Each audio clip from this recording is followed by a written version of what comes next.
In the heart of Tulsa, Oklahoma, there once stood a neighborhood like no other, built brick by brick. It rose not with the power of politics, but with the sweat of barbers, bakers, teachers, and doctors. A place where children laughed on porches. Jazz spilled from clubs. And black excellence wasn't an aspiration, it was reality. They called it Greenwood. The world called it Black Wall Street. Here. Freedom wasn't just a word. It was a bookstore on the corner, a doctor's office down the block, a bank run by a man who looked like you, and then came the flames. Not from the heavens, but from hate. Not by accident, but by design. On a summer night in 1921, the sky over Greenwood turned orange. Not from sunset, but from firebombs. Men with badges handed out guns. Planes dropped kerosene. A mob came not to protest, but to erase. In less than 5 hours, over 35 blocks of black success were reduced to ash. Hundreds were killed, thousands left homeless, and history went silent. But silence does not erase truth, and the soil still remembers. This is not just the story of a massacre. It's the story of a dream, lit by hope and destroyed by fear. A tragedy buried for a century, but not forgotten. This is the story of Black Wall Street. Before the smoke, before the sirens, before the silence, there was Greenwood. Not a town, not a village, but a city within a city. Tucked into the northern pocket of Tulsa, Oklahoma, it pulsed with life, black life, unapologetically proud, unshakably ambitious. In the early 1900s. While Jim Crow ruled the South, and opportunity seemed like a locked door, Greenwood held the key. It was born from segregation. Yes, but raised on determination. There were over 300 black-owned businesses on Greenwood Avenue alone, barbershops and beauty salons, banks and cafes, grocery stores, movie theaters. Even law offices and dental clinics. At the center stood the Stratford Hotel, one of the largest black-owned hotels in America. It boasted 54 suites, a banquet hall, and a rooftop view of black success. Doctors healed, lawyers defended, teachers taught, all within walking distance. There were 2 schools, a library, and a hospital, all black run. In a time when white America denied opportunity. Greenwood built its own. Children wore polished shoes and clean collars. Women strolled the streets in feathered hats and silk gloves. Men discussed stocks, politics, and land over the crackle of jazz and the hiss of streetcar lines. This was not survival. This was black wealth, black brilliance, black dignity. And word of it traveled far, from Mississippi to Missouri. Families came seeking the promise Greenwood offered, a promise whispered in railcars and church pews. Come to Tulsa, there we thrive, but prosperity, especially. Black prosperity has always drawn eyes, and not all eyes look kindly, while Greenwood flourished. Resentment brewed across the tracks. In white Tulsa, newspapers spoke of unrest. Whispers became warnings, not because Greenwood had done wrong, but because it had done so much right. Still, on the eve of destruction, Greenwood slept peacefully. Children tucked into bed. Shopkeepers balanced books. Dreams hung gently over rooftops, unaware that, within hours, everything would burn. May 30th, 1921. It began with an elevator ride. One boy, one girl, one moment that would become a matchstick in dry grass. Dick Rowland, a 19-year-old black shoe shiner, stepped into the elevator of the Drexel Building in downtown Tulsa. He needed the restroom, and in segregated Tulsa, the only one for black residents was upstairs. Operating the elevator that day was Sarah Page, a 17-year-old white elevator operator. What happened between those 4 metal walls remains unclear, even a century later. A stumble? A startled scream? A misunderstanding. There were no witnesses, no cameras, just shadows and silence. But by the time Roland exited the building, the narrative had already begun writing itself. The next morning, Tulsa's white-owned newspaper, the Tulsa Tribune, printed a now infamous headline, "Nab Negro for attacking girl in elevator." The story was short on facts, but long on provocation. Beneath it, an editorial allegedly called for a lynching, a call to arms cloaked in ink and hatred.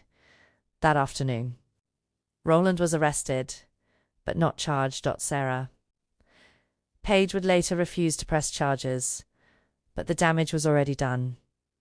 Outside the courthouse, a mob began to form.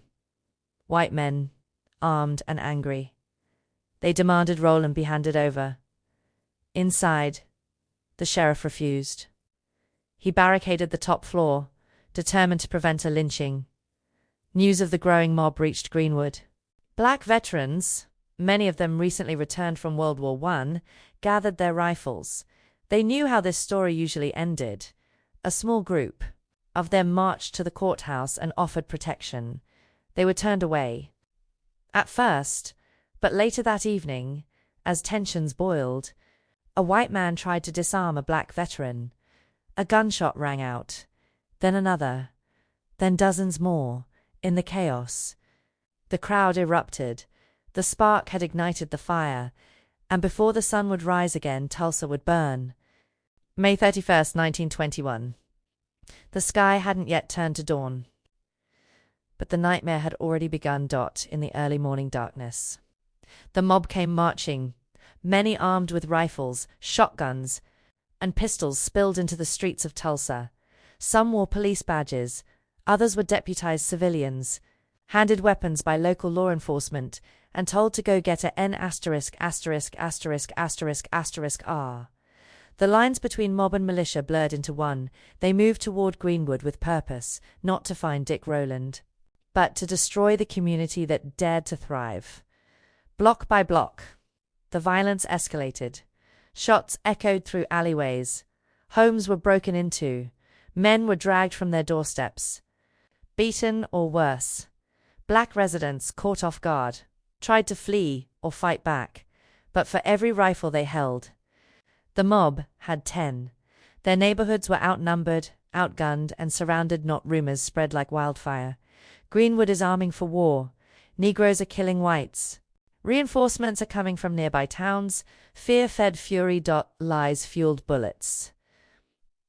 A machine gun was mounted on a truck and pointed directly into Greenwood's main business district. Shots tore through windows, signs, and human flesh. Planes, yes, airplanes, began to circle overhead. Witnesses claimed they dropped turpentine-soaked rags, setting buildings ablaze from the sky. Others said they fired down on crowds fleeing for their lives. Fathers told their families to run and not look back. Mothers clutched children and disappeared into the countryside. Barefoot and bleeding. And in the shadows of the city, they built with pride. The people of Greenwood watched their world unravel, one flame, one shot, one scream at a time. The sun had not yet risen, but Greenwood was already drowning in smoke. This was just the beginning. At first, they thought it was thunder, a low rumble overhead, growing louder, but when they looked up, there was no storm. There were planes, private biplanes, civilian aircraft, commandeered for war, circling over Greenwood like vultures, and then the sky began to fall. Homemade firebombs, turpentine-soaked rags, wrapped in glass jars, dropped onto rooftops. Some were tossed by hand, others rigged with crude fuses. Witnesses described flaming balls of oil smashing through homes and churches. Smoke spiraled upward. Children screamed. One survivor, just a child at the time, later recalled, "I looked up and saw a man leaning out of a plane. He threw something. Then the roof next door was on fire. Then came the gunfire from above.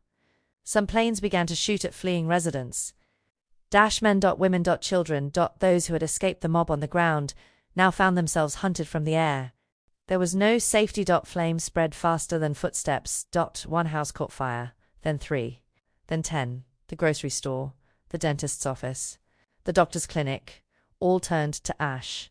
Entire blocks of prosperity burned with no resistance. There were no firemen, no mercy. Even the Mount Zion Baptist Church, a symbol of strength built with years of fundraising, collapsed in fire and fury. Black Wall Street was being erased from above.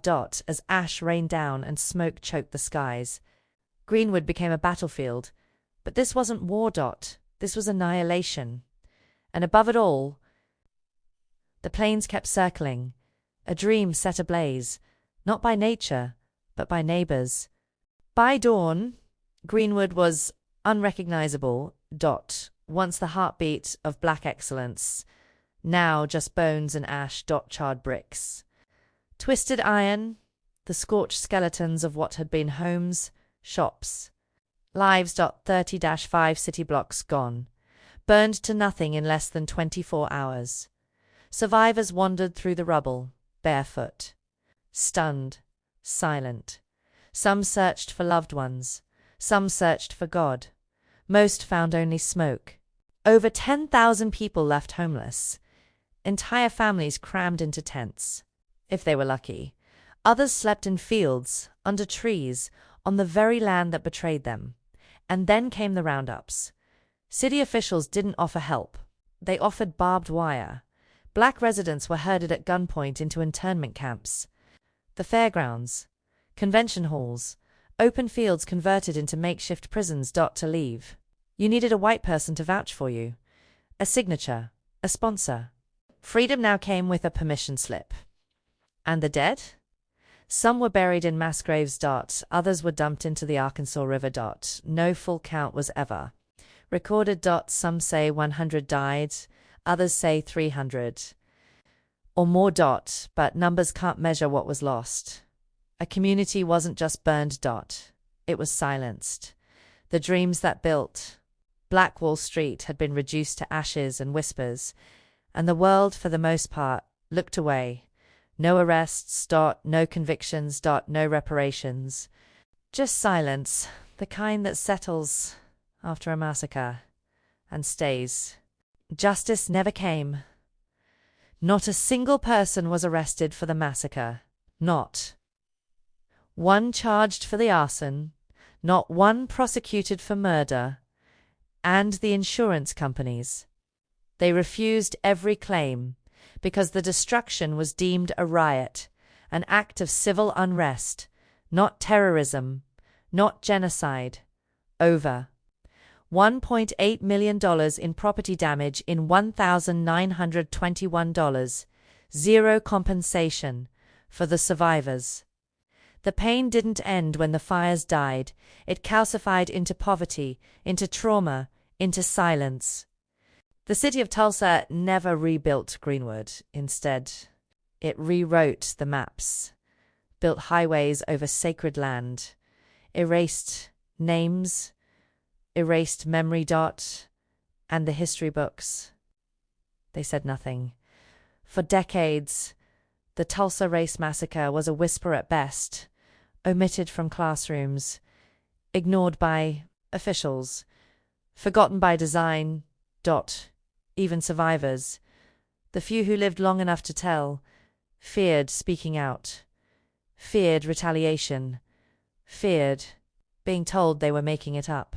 They carried the truth like a wound, deep, invisible, still bleeding. And the rest of America, it moved on. UNBOTHERED. Unchanged. The flames may have died, but the silence that followed was just as cruel. Because what do you call it when a people cry for justice and no one answers? History. The ashes of Greenwood never truly settled, they whispered, then roared. For decades, silence reigned. But truth has a way of surfacing, even beneath layers of concrete and shame. In the 1990s. Tulsa's wounds began reopening. A state commission was formed. Mass graves were investigated. Survivors were finally interviewed. Their stories, once ignored, were now history. In 2021, 100 years later, President Biden visited Tulsa. He became the first sitting U.S. Presidento publicly acknowledged the massacre. Apologies were issued, plaques were unveiled, moments of silence observed. But the survivors, now over a century old, wanted more than silence. They wanted justice. Demands for reparations echoed in courtrooms. Some sued the city. Others stood before lawmakers, frail in body, fierce in voice, asking not for pity, but for repair.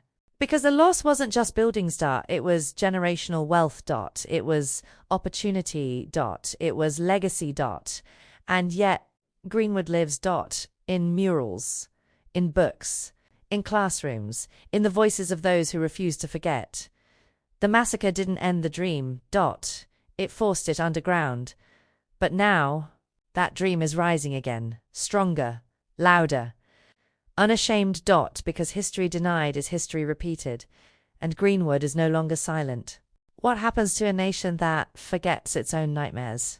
When the smoke cleared over Greenwood, America didn't rebuild. It buried. It erased. It moved on, as if nothing had happened. For years, students never read about it. Historians skipped it. Textbooks ignored it. The silence wasn't accidental. It was chosen, and yet, the silence did not last forever. Survivors whispered, descendants searched. The truth clawed its way back from the ashes. Because some wounds don't heal with time, they fester until they're finally acknowledged. The Tulsa Massacre may have been meant to end a dream, but what if it sparked a new one? A dream where justice isn't selective, where history isn't sanitized. Where never again finally means something. So ask yourself, how many other Greenwoods lie hidden beneath polite history?